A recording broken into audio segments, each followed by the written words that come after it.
Hello friends, எல்லாருக்கும் வணக்கம். இந்த வீடியோவில் என்னோட சாட்டர்டே ஒர்க்கை தான் ஃபுல்லாக உங்ககிட்ட நான் ஷேர் பண்ணியிருக்கிறேன். சாட்டர்டே அன்னைக்கு சண்டே ஒர்க்குக்கு தேவையான வேலைகளையும் முன்கூட்டியே நான் செஞ்சு வச்சுருக்கிறேன். ஸோ அதையும் உங்ககிட்ட நான் ஷேர் பண்ணியிருக்கிறேன். சனிக்கிழமை காலை வேலை டிஃபன்லாம் முடித்து பாத்திரம்லாம் வாஷ் பண்ணதுக்கு அப்புறம் தான் வீடியோ ஷூட் பண்ண ஆரம்பித்தேன். சாட்டர்டே அன்னைக்கு டிஃபன் முடிச்சதுக்கப்புறம் இன்டோர் பிளான்ஸ் எல்லாம் எடுத்து தேவையில்லாத வாடின இலைகள்லாம் கட் பண்ணிவிட்டு தண்ணியை சேஞ்ச் பண்ணிவிட்டு கொஞ்சம் நேரம் வெயிலில் வச்சுருவேன். சாட்டர்டேவும் சண்டேவும் வெயிலில் வச்சு எடுத்துருவேன். எப்பயும் வீட்டுக்குள்ளேயே இருக்க செடிக்கு வாரத்தில் 2 நாளாவது கொஞ்சமாக சூரிய ஒளி படட்டுங்கிறதுக்காக இந்த மாதிரி வாரத்துக்கு 2 நாள் செஞ்சுருவேன். மதிய சமையலுக்கு பாலக்கீரை கடைசல் தான். பாலக்கீரை வாங்கினாலே கொஞ்சம் பாலக் சப்பாத்திக்காக எடுத்து வச்சுருவேன். ஸோ அந்த மாதிரி கீரையை க்ளீன் பண்ணிவிட்டு கொஞ்சம் பாலக் சப்பாத்திக்கு எடுத்து வச்சுட்டு மற்றதெல்லாம் கடையிறதுக்காக எடுத்து வச்சுருக்கிறேன். கீரை வாங்குறப்பே பச்சை மிளகாய், உருளைக்கிழங்கு, கோஸு சேர்த்து வாங்கி வச்சுருந்தேன். ஸோ அதை பச்சை மிளகாய் பழைய பச்சை மிளகாய் எடுத்துட்டு மற்றதெல்லாம் புதுசாக உள்ளே ஸ்டோர் பண்ணிவிட்டு இதுக்கு மேலே பழைய பச்சை மிளகாய் ஸ்டோர் பண்ணி ஃப்ரிட்ஜில் வச்சுட்டேன். மதிய சமையலுக்கு பாலக்கீரை கடைசலோட கொஞ்சம் கோஸும் சேனைக்கிழங்கும் பொரிக்க போகிறேன். ஸோ அதுக்காக கோஸை நான் சாப் பண்ணி எடுத்துடுறேன். எனக்கு பாதிக்கும் கம்மியாக தான் கொஞ்சம் கோஸ் எடுத்துருக்கிறேன். ஸோ சேனைக்கிழங்கும் பொரிக்கிறதுக்காக 2 காயாக இருக்கட்டும்னு. இப்போல்லாம் நான் காயை அதிகமாகவும் சாப்பாடை கம்மியாகவும் சேர்த்துக்கிறேன். அதுவும் சாதம் மேக்ஸிமம் வரகரிசி தான் வாரத்துக்கு 1 நாள் 2 நாள் மட்டும்தான் ஒயிட் ரைஸ் சேர்த்துக்கிறேன். மற்ற நேரம் ஃபுல்லாக வரகரிசியும் சாமை அரிசியும் தான். அதுவுமே டேஸ்ட்டு நல்லா தான் இருக்குது. பழக பழக எல்லாம் மாறிடும்ல. சமைக்கிறதுக்கு முன்னாடி அதுக்கு தேவையானதெல்லாம் கட் பண்ணி எடுத்து வச்சுட்டாலே பாதி வேலை முடிஞ்ச மாதிரி. ஸோ அந்த மாதிரி நான் கீரையும் ரெடி பண்ணி எடுத்துட்டேன். கோஸையும் சாப் பண்ணிட்டேன். ஸோ இதுக்கப்புறமா சமையல் வேலையை ஸ்டார்ட் பண்ணிட்டேன். கீரை கடைசலுக்காக பருப்பும் தக்காளியும் நான் ஃபஸ்ட்டே தனியாக வச்சு விட்டுருவேன். ஸோ அந்த மாதிரி வச்சு விட்டுட்டு இவ்வளோ வேலை செஞ்சதுக்கு கொஞ்சமாவது டீ சாப்பிட்டா தான் எனக்கு அந்த டேவே ஓடுற மாதிரி இருக்கும். ஸோ இந்த பழக்கத்தை மட்டும் எப்படி அவாய்ட் பண்ணுறதுனே எனக்கு தெரியலை. டீ சாப்பிட்டு வந்ததும் கீரைக்கு தண்ணி ஊற்றி அடுப்பில் எடுத்து வச்சுட்டேன். தண்ணி கொதிக்கிறதுக்குள்ளே கீரையை நல்லா மஞ்சப்பொடி உப்பு போட்டு வாஷ் பண்ணி எடுத்துட்டேன். தண்ணி நல்லா கொதிச்சதுக்கப்புறமா வாஷ் பண்ணி வச்ச கீரையை அதில் சேர்த்துட்டேன். அது நல்லா வெந்துட்டுருக்குது. இங்கே பருப்பும் தக்காளியும் போட்டு வேக வச்சது பருப்பு நல்லாவே வெந்துருச்சு. ஸோ அந்த தண்ணியை வடித்து வச்சுருக்கிறேன். இப்போ கீரையும் வெந்துருச்சு. அந்த பருப்பு வடித்த தண்ணியோடையே இந்த கீரை தண்ணியும் வடித்து வச்சுட்டேன். இங்கே வெங்காயம், பச்சை மிளகாலாம் கீரைக்கு தேவையானதை கட் பண்ணி வச்சுருக்கிறேன்.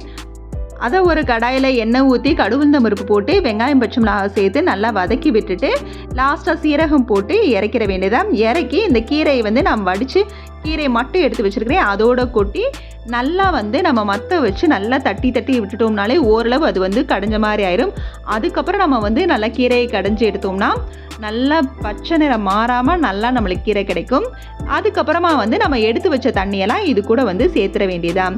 இதனால் நம்ம தண்ணி வடிச்சிட்டா சத்து இல்லை அப்படிங்கிறதா இல்லை. இதோட அந்த தண்ணியை சேர்க்கறதுனால நம்மளுக்கு எந்த சத்தும் போகாது. கொஞ்சமாக சேனைக்கிழங்கு இருந்துச்சு, அதையும் சாப் பண்ணி வச்சுருக்கிறேன். கொஞ்சமாக புளி, மஞ்சள், உப்பு போட்டு அதை வேக வச்சுறேன்.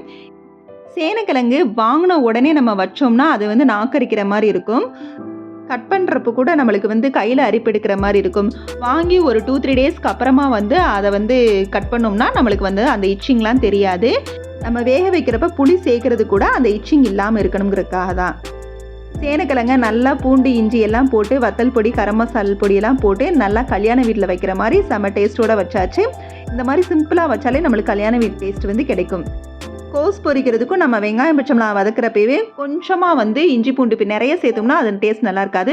கொஞ்சமாக இஞ்சி பூண்டு சேர்த்துட்டு அதை கோஸை வறுத்து விட்டோம்னா அதுவும் கல்யாண வீட்டில் சமைக்கிற டேஸ்ட்டு கிடைக்கும். இப்போ எனக்கு நான் கொஞ்சமாக வரகரிசி சாதம் வச்சு விட்டுருக்கிறேன். இது ஒரு 10 மினிட்ஸ்க்குள்ளே வெந்துடும். வரகரிசி நல்லா குக்கானால் குழஞ்சி போகிற மாதிரி ஆயிரும். அதனால் ஒரு 80% வெந்ததுக்கப்புறம் நம்ம அப்படியே வடிச்சிடலாம். ஸோ அப்போ நம்மளுக்கு கரெக்டான பதத்தில் வரகரிசி சாதம் கிடைக்கும். அதுக்கப்புறம் முட்டையை ஆம்லேட்டுக்கு ரெடி பண்ணுற மாதிரி வெங்காயம், உப்பு, மிளகுத்தூள்லாம் போட்டு நல்லா கலக்கி வச்சுட்டு இதை கரண்டி ஆம்லேட் போட்டு நான் எடுத்துட்டேன். ஒயிட் ரைஸும் சாதம் வடித்தாச்சு. சாதம் வடித்த தண்ணியும் கொஞ்சமாக எடுத்து வச்சுருக்கிறேன். அது ஹேர் பேக்காக.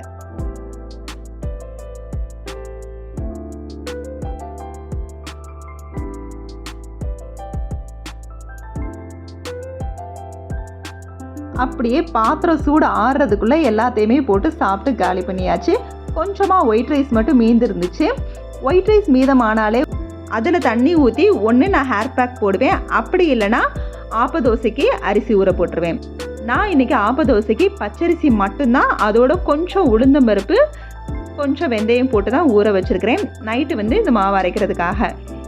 இந்த டப்பாவில் வெறும் அரிசி மட்டும் ஊற வச்சுருக்கிறேன், இட்லி மாவுக்காக இல்லை, இடியாப்பம் மாவு அரைக்கிறதுக்காக. மட்டன் குழம்புனாலே அதிகமாக நாங்கள் வந்து இடியாப்பம் செஞ்சு சாப்பிடுவோம். ஸோ அதனால் இந்த அரிசியையும் வந்து நான் ஊற போட்டுட்டேன். நைட்டு வந்து இடியாப்பம் மாவு அரைச்சிட்டு அப்படியே ஆப்ப மாவையும் அரைச்சிடுவேன். ஈவினிங் 4 மணிக்கு வெங்காயத்தை கொஞ்சம் சாத வடித்த தண்ணியை ஊற்றி அரைச்சிட்டு நல்லா அதை வந்து வடிகட்டிட்டு அதோட இன்னும் கொஞ்சம் சாத வடித்த கஞ்சியும் சேர்த்து ஊற்றி நல்லா கலந்து விட்டு அதை ஹேர் பேக்காக போட்டு ஒரு அரை மணி நேரம் கழித்து ஹேர் வாஷ் பண்ணிட்டு வந்துட்டேன்.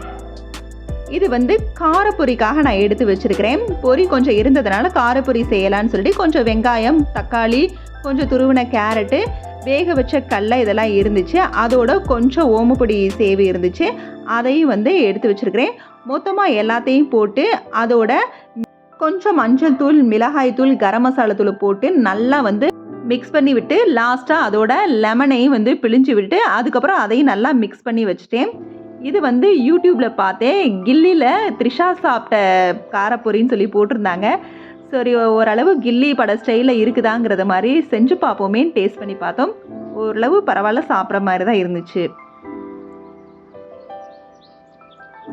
ஈவினிங் ஸ்நாக்ஸாக காரப்பொரியும் அப்படியே சுட சுட ஒரு இஞ்சி டீயும் போட்டு சாப்பிட்டாச்சு. இதுக்கப்புறம் வேகமாகவே வந்து ஈவினிங் ஒர்க்கையும் வந்து ஸ்டார்ட் பண்ணிட்டேன். ஏன்னா சண்டே மறுநாளுங்கிறதுனால நாளைக்கு ஈஸியாக சமையலை வந்து முடிக்கணும். ஸோ இன்றைக்கே வந்து அதோட ப்ரிப்பரேஷன்லாம் ஸ்டார்ட் பண்ணிடலாம்.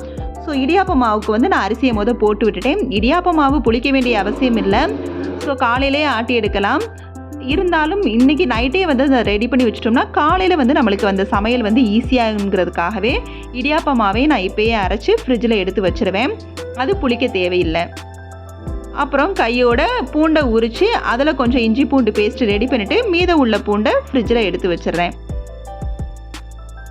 இது வந்து ஆப்ப மாவு ரெடி பண்ணுறதுக்காக ஆப்ப மாவுக்கு நான் அரைக்கிறப்ப கொஞ்சம் தேங்காய் தண்ணியும் சேர்த்து ஊற்றுவேன். ஸோ அந்த டேஸ்ட் வந்து ரொம்பவே நல்லாயிருக்கும். இடியாப்ப மாவு நல்லா அரைஞ்சதுக்கு அப்புறமா அதை ஒரு டப்பாவில் எடுத்து வச்சுட்டு, இது மதியானம் மீந்த சாதம் தான், இதில் நான் தண்ணி ஊற்றி வைக்கல, ஆப்பத்துக்கு அந்தளவுக்கு தண்ணி ஊற்ற தேவையில்லை. அதை நல்லா போட்டு நல்லா அது வந்து நைஸாக அரைஞ்சதுக்கப்புறமா பச்சரிசி உளுந்தை வந்து அதோடு சேர்த்துக்கிறேன். இதுக்கு நான் ஃபஸ்ட்டு சேர்க்குற தண்ணியே நான் வந்து அந்த தேங்காய் தண்ணியை வடிகட்டி எடுத்து வச்சுருந்தேன், அதை தான் சேர்க்குறேன். அதுக்கப்புறமா பத்தாவதுக்கு கொஞ்சம் எப்பயும் போல் நார்மல் வாட்டர் யூஸ் பண்ணிக்கலாம். ஸோ இதுவும் நல்லா இப்போ வந்து அரைஞ்சிருச்சு. லாஸ்ட்டாக உப்பையும் போட்டு அரைச்சி இதை வந்து ஒரு டப்பாவில் எடுத்து வச்சுறேன். இந்த மாவு வந்து நம்ம புளிக்கணும். ஸோ இதை காலையில் தான் நான் ஃப்ரிட்ஜில் எடுத்து வைக்க முடியும். நான் மாவை அரைச்சிக்கிட்டே சைட் பை சைடாக நைட் டின்னரையும் வந்து ரெடி பண்ணிட்டேன். சப்பாத்தியும் உருளைக்கிழங்கு கிரேவியும் தான். நைட் டின்னரை முடித்த உடனே நான் சின்ன வெங்காயம் கட் பண்ணி வச்சுட்டேன். மட்டன் குழம்பும் சுக்கா வைக்க போகிறதுனால நிறைய சின்ன வெங்காயம் தேவைப்படும், அதனால் அதை வந்து எடுத்து வச்சுட்டேன். இது வந்து சுக்கா பவுடர், மட்டன் சுக்காவுக்கு நான் எப்போயுமே பவுடர் அரைச்சி வச்சுருப்பேன், அதையும் வந்து இந்த கவுண்டர் டாப்லேயே எடுத்து வச்சிடுறேன்.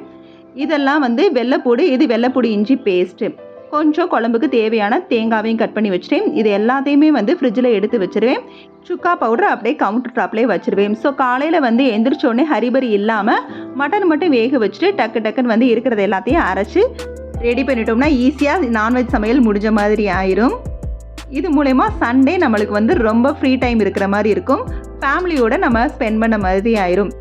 இல்லைனா சண்டே கிச்சனுக்குள்ளேயே இருக்கிற மாதிரி இருக்கும். ஸோ அதனாலேயே நான் இந்த மாதிரி ரெடி பண்ணி வச்சுக்குவேன். நான் கிச்சன் வேலையெல்லாம் முடிச்சுட்டு வர்றதுக்குள்ளே இன்னைக்கு காய போட்ட துணி இருந்துச்சு, அதை என்னோட ஹஸ்பண்ட் வந்து மடித்து வச்சுட்டாரு. ஸோ அதனால் வந்து இந்த ஒர்க்கும் நாளைக்கு எனக்கு இல்லை. என்னோடய சாட்டர்டே இப்படி தான் போச்சு. இந்த வீடியோ பிடிச்சிருந்துச்சுன்னா லைக் பண்ணுங்கள், ஷேர் பண்ணுங்கள், கமெண்ட் பண்ணுங்கள், மறக்காமல் நம்ம சேனலை சப்ஸ்கிரைப் பண்ணுங்கள். Okay, bye. தேங்க்யூ ஃபார் வாட்சிங்.